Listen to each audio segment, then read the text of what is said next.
안녕하세요. 오늘은 회사 간 합병에 관한 판례를 볼 건데요. 특히 합병 무효회소에 관한 이야기를 하겠습니다. 사실 주식 투자하시는 분들이면 모두 한 번씩 겪게 되는 게 회사 합병이죠.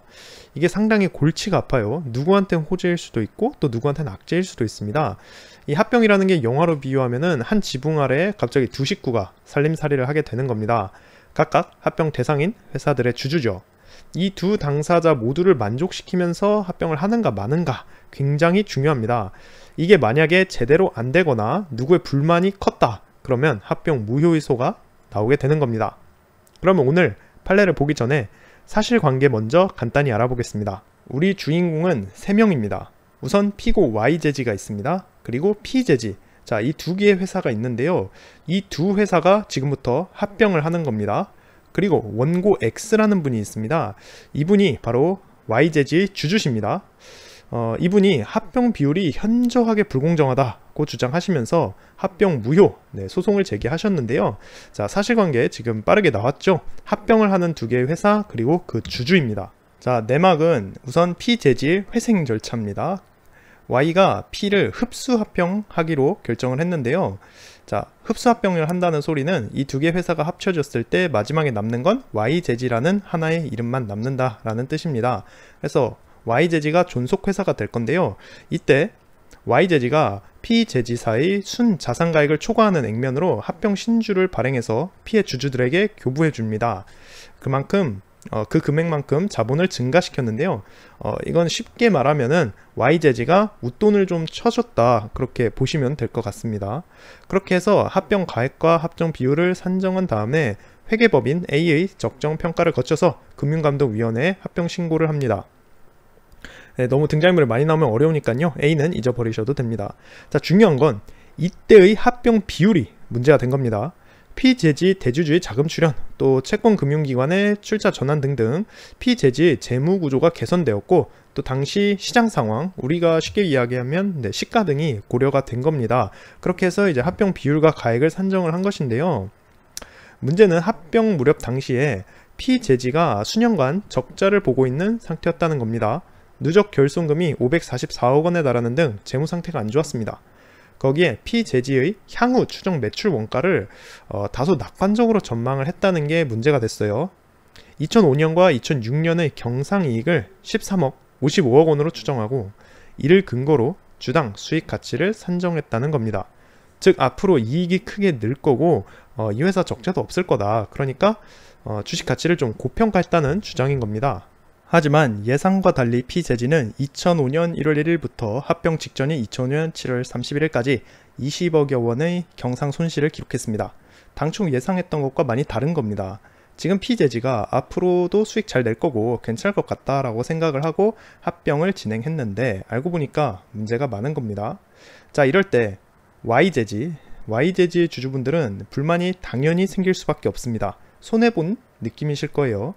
이에 Y재지의 주주인 원고 X는 P재지의 주당 순이익 가치가 허위로 조작된 자료 등에 의하여 과다하게 산정되었다. 즉 합병 비율이 현저하게 불공정하다 그렇게 주장하시면서 합병 무효의소를 제기하셨습니다. 자, 합병 무효의소는 우리 상법 제529조에서 이야기합니다. 합병 절차상 하자가 있으면 무효의소를 제기할 수 있습니다. 하지만 남용되지 않게끔 합병 무효는 반드시 소를 통해서 제기해야 합니다. 또한 기간 제한도 두고 있습니다. 우리 판례는 합병 비율이 현저하게 불공정한 경우 합병할 각 회사의 주주가 합병 무효의소를 제기할 수 있다라고 이야기하고 있습니다. 여기서 쟁점은 이겁니다. 현저하게 불공정한 게 과연 어느 정도냐라는 겁니다. 우선 판례는 굉장히 긴 말씀을 하고 계십니다. 자, 이 중에서 우리가 일단 기억해야 할 얘기는 마지막 부분에 있는데요. 합병 가액 산정이 허위 자료에 의한 것이라거나 터무니없는 예상 수치에 근거하는 것이라는 등 특별한 사정이 없는 한 그 합정 비율이 현저하게 불공정하여 합병 계약이 무효로 된다고 볼 수 없다라고 말씀을 하고 계십니다. 네, 특별한 사정이 없는 한 현저하게 불공정한 게 아니라는 거죠. 즉 합병 계약은 무효가 아니라는 겁니다. 한편 앞의 사례에서 합병 당시에 존속회사인 Y재지가 P재지의 순자산가액을 초과하는 액면으로 합병 신주를 발행해서 P재지 주주들한테 교부한 그런 사실이 있습니다. 그래서 그만큼 자본을 증가시켰는데요. 일단 우리 상법 제523조 제2호가 흡수합병 계약서 중에서 존속하는 회사의 증가할 자본을 규정하고 있습니다. 하지만 이러한 경우 어쨌든 간에 지금 합병 당사자인 회사가 상장법인이기 때문에 증권거래법이 우선 적용된다는 겁니다. 그리고 증권거래법에서 명하고 있는 것을 모두 제대로 지켰다면 합병가액의 산정이 허위 자료에 의하거나 아니면은 터무니없는 예상 수치에 근거한 것이 아니라면 현저히 불공정한 합병 비율이 될 수 없다라고 말씀하고 계십니다. 그래서 이걸 이번 사안에 적용시켜 보겠습니다. 우리 사안에서는 피제지가 앞으로는 적자 상태를 다소 탈출해서 경상이익을 기록할 것이다 라고 낙관적으로 전망을 했습니다. 그것은 사실이에요. 그 낙관적인 추정치에 기반하여서 합병 비율을 산정했었죠.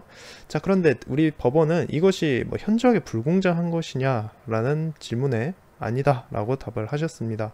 그 이유는 사실 이 미래에 회사의 이익이 어떻게 변동할 것인지, 향후 주가가 어떻게, 회사 가치가 어떻게 변할 것인지를 예측하기라는 것은 사실 굉장히 어려운 일입니다. 그렇기 때문에 우리 법원의 주장은 그겁니다. 당초 예기치 못한 재반 요소의 변동, 사정 변경에 의해서 영향을 받을 수가 있고 추정치가 장래의 실적과 일치할 것임을 보장할 수 있는 데는 보장할 수 없는 한계가 존재한다라는 거죠. 그렇기 때문에 피재질 주당 수익 가치가 조작됐다, 허위 자료로 의해서 과다하게 산정되었다라고 보기는 어렵다고 하셨습니다. 그리고 이번 사례에서 보시면 존속회사인 피고가 신주를 교부해주고 자본금을 증대시키면서까지 상대 회사인 피제지를 흡수했단 말입니다. 이 과정에서 사실 피제지 주주들이 이익을 좀 더 본 것 같아 보이긴 합니다. 그러나 사실 생각해보면 이 기업 합병이라는 게, 회사 간의 합병이라는 것이 단순히 어느 한쪽에 마이너스만 된다라고 보기도 좀 어렵습니다. 합병이라는 게 사실 호재로 작용하는 경우도 굉장히 많기 때문입니다. 두 개의 서로 다른 회사가 합쳐져서 두 회사의 기술이라든지 노하우가 집적되면서 큰 시너지 효과를 발휘하는 것도 사실입니다. 그렇기 때문에 이 효과를 얻는 대가로 지급한 것으로 볼 수 있지 않느냐라는 것이 대법원의 시각입니다. 그렇기 때문에 무효 사유가 되지는 않는다는 겁니다. 오늘 판례를 보고 제 생각을 간단히 정리해 보겠습니다. 우선 합병 무효는 쉽게 되는 것이 아니더라. 무조건 소를 제기하고 시간 제한도 있고 현저히 불공정한 경우가 아니면 합병 무효의 사유가 되지 않는다라는 결론이 나왔습니다. 사실 저도 주식 투자하면서 합병 이거 좀 너무 불리한 것 같은데? 라는 생각을 굉장히 자주 했습니다. 제가 주식 투자하면서 합병을 한 3번 정도 겪은 것 같은데요. 2번은 불리한 그 조건을 다 수용하면서 결국 합병을 했습니다. 그 결과 좀 장기간 주식에 물려 있었고요. 다른 한 번은 주식 매수권 청구해서 탈출했습니다. 사실 합병 전에 주식 매수 청구권이라는 것이 있기 때문에 합병 비율이나 이런 거 마음에 안 들면 주주는 언제든 탈출할 수 있는 기회가 있는 거 아니냐라는 그런 시각도 있더라고요. 하지만 이런 경우 주식 매수권 청구하면 사실 당장에 큰 손실을 보지 않는다는 굉장히 큰 장점이 있죠. 다만 내가 주주로서 이 불공정한 합병에 대해서 이의를 제기한다거나 그런 행위 자체를 할 수가 없게 되기 때문에 완벽한 구제 방법은 아니다 라고 생각합니다. 근데 주식 매수 청구권 행사에서 빠져나오는 게 가장 사실 속편한 거죠. 저는 그런 판단을 했었습니다. 그리고 오늘 판례가 이렇게 공부를 하고 나서 이제 합병이 끝나고 난 우리의 피고 YJG는 어떻게 됐을까 궁금해서 제가 찾아봤는데요. 안타깝게도 나중에 자본 잠식 상태에 빠져서 상장 폐지 수순을 밟았더라고요. 상당히 안타까운 일입니다. 이 상장 폐지가 된다는 건 사실 수많은 주주분들이 손해를 입었다는 말이 되잖아요. 좀 안타까운 일이네요. 이 상장 폐지라는 기사만 보면은 이렇게 마음이 아픈지 모르겠습니다. 그럼 오늘 이야기는 간단히 여기까지 진행해 보겠고요. 또 다른 상법 판례 공부해서 이야기 만들겠습니다. 좋은 하루 보내세요.